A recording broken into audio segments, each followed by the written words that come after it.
ఉమ్మడి ఆదిలాబాద్ జిల్లా వ్యాప్తంగా కూడా గ్రామ పంచాయతీలకు సంబంధించిన పోలింగ్ ముగిసింది. మేజర్ గ్రామ పంచాయతీలో అక్కడక్కడ క్యూ లైన్లలో ఉన్న అభ్యర్థులకు కొంత ఓటు హక్కుని వినియోగించుకునే అవకాశం ఎన్నికల అధికారులు ఇచ్చారు. ఇక చాలా చిన్న చిన్న గ్రామ పంచాయతీలన్నింటిలో కూడా ఇప్పటికే కౌంటింగ్ ప్రారంభమైపోయింది. దాదాపు సాయంత్రం 5-6 గంటల లోపు కౌంటింగ్ ప్రక్రియ అనేది పూర్తయ్యే అవకాశం ఉంటుంది. మొదటగా వార్డు సభ్యులకు సంబంధించిన ఓట్ల లెక్కింపు జరుగుతుంది. ఒక్కొక్క బండల్ 25 ఓట్ల ప్రకారం ఒక్కొక్క బండల్ని పెట్టి ఆ తర్వాత కౌంటింగ్ ప్రక్రియ ఏజెంట్లు వివిధ ఎవరైతే అభ్యర్థులు ఉన్నారో వాళ్ళకి సంబంధించి బలపరిచిన అభ్యర్థుల సమక్షంలో మొత్తం ఓట్లన్నింటినీ కూడా ఓపెన్ చేశారు. పోస్టల్ బ్యాలెట్ తర్వాత ఈ ఓట్లకు సంబంధించిన కౌంటింగ్ ప్రక్రియ అనేది ప్రారంభమవుతుంది. సో చాలా ఉత్కంఠంగానే ఎలక్షన్ కొనసాగిందని చెప్పుకోవచ్చు. ఆల్మోస్ట్ అధికారుల లెక్కల ప్రకారం ఇప్పటివరకైతే ఆదిలాబాద్ ఉమ్మడి జిల్లాలో గ్రామ పంచాయతీల్లో దాదాపు 80% వరకు పోలింగ్ నమోదైనట్లు కొంత అధికారుల లెక్కలు చెప్తున్నాయి.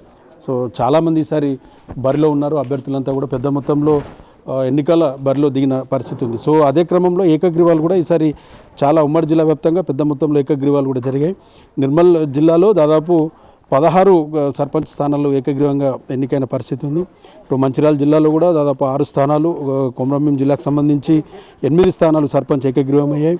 ఇక ఆదిలాబాద్ జిల్లాకు సంబంధించి కూడా దాదాపు చాలా వరకు కూడా ఎన్నికలు ఏకగ్రీవమైన పరిస్థితి మనకు కనిపిస్తుంది. సో వార్డు సభ్యుల విషయానికి వస్తే దాదాపు సగానికి సగం వార్డులు ఈసారి ఏకగ్రీవమైన పరిస్థితి ఉంది. సో బయట కూడా చూడొచ్చు, క్రౌడు చాలా పెద్ద మొత్తంలో అభ్యర్థులు కానీ మిగతా వాళ్ళని బలపరిచిన వాళ్ళంతా కూడా ఎదురు చూస్తున్న పరిస్థితి. ఒక చిన్న గ్రామ పంచాయతీ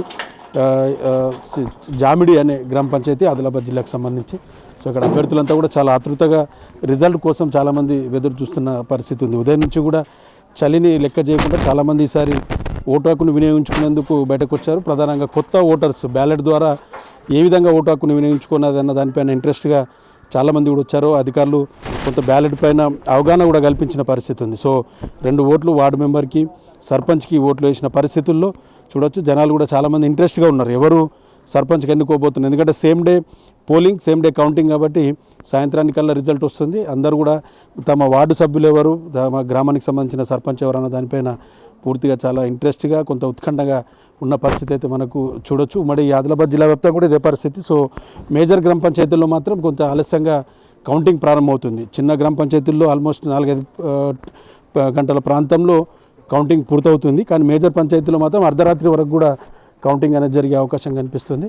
సో అన్ని చోట్ల కూడా పోలీస్ సంబంధించి భారీ బందోబస్తును ఏర్పాటు చేశారు. కొన్ని సమస్యాత్మకమైన ప్రాంతాలని అక్కడ కూడా బందోబస్తులు ఏర్పాటు చేశారు. సో విన్నింగ్ క్యాండిడేట్ సంబంధించి ఎవరైతే అభ్యర్థులు గెలిచిన వారిని ప్రకటించిన తర్వాత కూడా ఎలాంటి విజయోత్సవ ర్యాలీలు కానీ టపాసులు పేల్చడం లాంటివి హంగామా చేయకుండా పోలీసులు ఇప్పటికే 30 యాక్ట్ అమల్లో ఉంది కాబట్టి ఎవరు కూడా రావద్దని చెప్పారు. సో మళ్ళీ పర్మిషన్ తీసుకున్న తర్వాత ర్యాలీలు అవన్నీ కూడా నిర్వహించాలని ఇప్పటికీ సూచించారు. ఇంకో 2 విడతల ఎన్నికలు ఉన్నాయి కాబట్టి మొదటి విడత మాత్రం ఉమ్మడి ఆదిలాబాద్ జిల్లా వ్యాప్తంగా ఎక్కడ ఎలాంటి ఘటనలు జరగకుండా ప్రశాంతంగా పూర్తి స్థాయిలో పోలింగ్ జరిగింది. సో చిన్న గ్రామ పంచాయతీలన్నీ మరి కాసేపులో రిజల్ట్స్ వస్తాయి. మేజర్ గ్రామ పంచాయతీలు మాత్రం అర్ధరాత్రి వరకు కౌంటింగ్ అనేది కొనసాగే అవకాశం కనిపిస్తుంది. కెమెరా పర్సన్ చందుతో ప్రేమ్ సాగర్, 10 టీవీ, ఉమ్మడి ఆదిలాబాద్ జిల్లా నుంచి.